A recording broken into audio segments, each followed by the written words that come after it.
beautiful rendition. Back in the mid-1980s, Robert and I attended a seminar with Louise Hay, and she introduced us to two young men who sang that song, although they didn't write it, but they did a beautiful rendition. And they were the authors of I Love Myself, and they sang that at the same time, and Kathy sang that just a couple weeks ago. So those two songs are very special to many, many, many people. Patricia put on the inside of your bulletin the excerpts from The Meaning of Miracles also, so when you take that home, if you don't have your books at home, you might want to review those pages. The Center for Spiritual Oneness has as its core the non-duality philosophy and our oneness with God as defined in the Course of Miracles. 2015 is the 50th anniversary of the scribing of the Course in Miracles. In 1965, two people who apparently had reached an impasse both in their professional and personal relationships, Dr. William Bill Thetford and Dr. Helen Schuckman, both were professors of medical psychology at Columbia University's College of Physicians in New York. When they were out walking one day, Bill unexpectedly declared, "There must be another way of living, one in harmony rather than discord," and he was determined to find it. Helen immediately agreed to join him in finding a better way, although at that time they had no idea what adventure was about to come to them. For just 4 months later, in October 1965, an inner voice heard only by Helen began dictation of the Course by saying, "This is a Course in Miracles. Please take notes." Helen cooperated with the voice, assisted by Bill. During dictation, the voice identified itself as one who had reincarnated on earth as the historical Jesus. And soon afterwards, Helen began having dreams of seeing and hearing Jesus talking to her. And so Helen Schuckman began scribing what many call the most significant spiritual book of modern times. As a professor of medical psychology, this was the very last thing Helen wanted to publicize. It would have ended her career as a brilliant researcher, not to mention the fact that she was an atheist. So imagine how she felt when for the next 7 years, Jesus dictated to her the teachings that would ultimately change the lives of millions of people, even though neither she nor Bill understood what the words meant. After Helen transcribed the first several pages, she shared them with Bill. One of the first pages read, "This course can therefore be expressed very simply in this way. Nothing real can be threatened, and nothing unreal exists. Herein lies the peace of God." Helen's original notes were typed up each day by Bill as transcription continued. Bill's further task, as directed by Helen's inner voice, was to edit her notes into chapters and generally make it presentable for printing in book form. Apart from deleting personal references to the two scribes and reorganizing some of the material, every attempt was made to reproduce the message in its originally dictated form. In May of 1975, Judith Skutch met with her friends Helen and Bill, along with another of their closest friends, Dr. Kenneth Wapnick. After exploring common interests, Helen and Bill revealed to Judith their well-kept secret regarding a document they had scribed called A Course in Miracles, made up of a text, a workbook for students, and a manual for teachers. Dr. Kenneth Wapnick worked with Helen, Bill, and Judith for almost 40 years while the course was being developed and taught around the world, and was one of the first teachers of the course. Helen requested that after her death, Ken was to hold the copyright to the course material, and he then formed the foundation for A Course in Miracles, under which the course material is still copyrighted. They're located in New York. Within months, it became apparent to them that this document was meant to be shared with all who found it beneficial or of interest. And so the decision was made, collectively and internally guided, to publish A Course in Miracles through the existing foundation of Dr. Wapnick. Helen asked Judith Skutch to publish the original course books, and along with Judith's friends, Dr. Jerry Jampowski and his wife Diane, they opened the Center for Attitudinal Healing in Tiburon, California, which is near San Francisco, where the first course books were published in late 1975. Bill Thetford later moved to Tiburon and helped teach and train students until his death there in 1988 at age 65. We were told by Judith that since the course was now completed, Bill was sitting on a park bench when he said words to the effect, "I've completed what I came here to do." And he slumped over and was dead on the spot. Official records said he died of a massive heart attack. Neither Robert and I can remember exactly who was talking to Bill as he sat on that bench, but since Judith was the one that told us the story, it might have been her.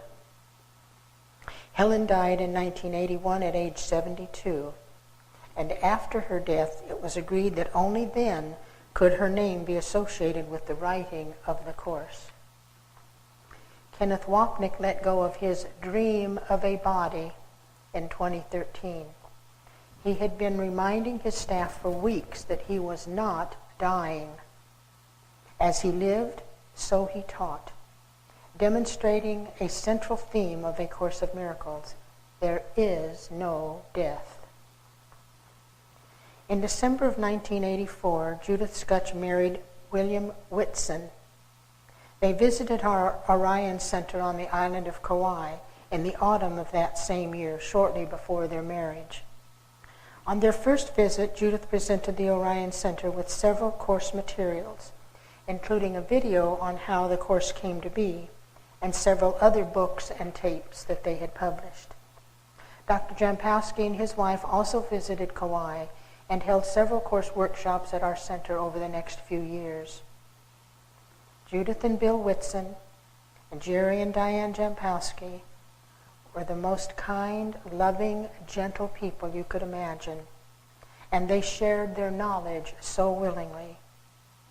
They taught and lived the essence of the course. We were extremely grateful to have met them all and to have had such a wonderful introduction to the course those 30 years ago. During the entire year of 2015, the Course of Miracles revival will touch the lives of hundreds of thousands of people throughout the world through a musical workbook which begins on January 1st. Tent revivals will be held around the world, culminating in the release of a major motion picture called A Chorus in Miracles on October 15th, 2015. James Twyman will be spearheading this year-long sing-along of the full Course of Miracles workbook. I'll give the information to Monica to post on the center's website to anyone that's interested in joining this free 2015 celebration of the 50th anniversary of the Course. I hope you've enjoyed sharing this short journey in the creation of the Course of Miracles. And I can assure you it will be one of the most exciting journeys a person can ever take.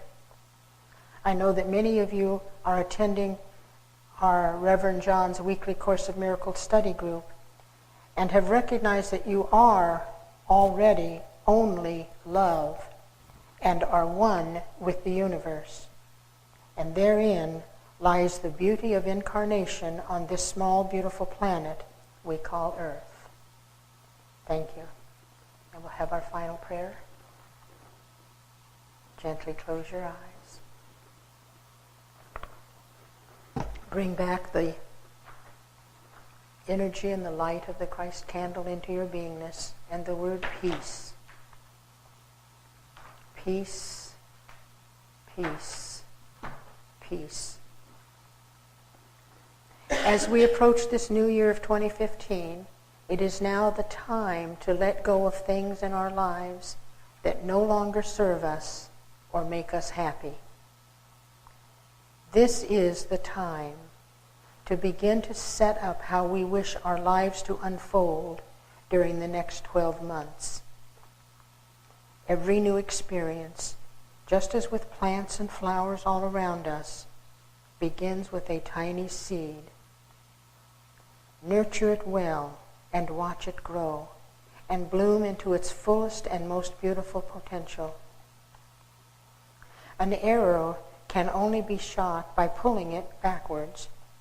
So when life appears to be dragging you back with difficulties, it only means that it's going to launch you into something great and beautiful and loving.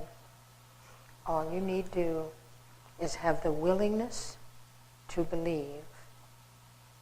Holy Father, Mother God, our hearts are open today to the fullness of your presence in all creation, in all that shares life with us. As we open to experience the interconnectedness of all being and open ourselves to the possibility of a magical and miracle-filled new year, we are especially grateful for what we share here together, for the light of holiness we see in each other, for ideas and laughter and song, for the love and healing we receive and would extend to each other and all the earth. Thank you for having brought us together. Help us to open more fully to your peace and grace, and let it flow through us to bless the world each and every day of this new year. Now visualize me, if you will, that you are standing in a small stable in Bethlehem, and you pick up some of the straw that is laying on the ground.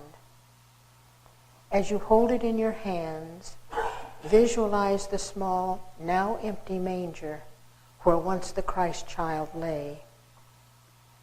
The purpose of the straw is to symbolize all the pain and hurts that we believe we have experienced in the past and are now ready and willing to release. Now place the straw in the manger as a symbolic way of giving it to the Holy Spirit, to God, to transform our perceived pains into miracles. This new year we give the Holy Spirit everything that no longer serves our highest good in every area of our lives. We now allow ourselves to be healed completely. We join with God in this healing and celebrate our release by release everyone else with us. And so it is. And when you're ready, gently open your eyes. Happy New Year, everyone. So it is.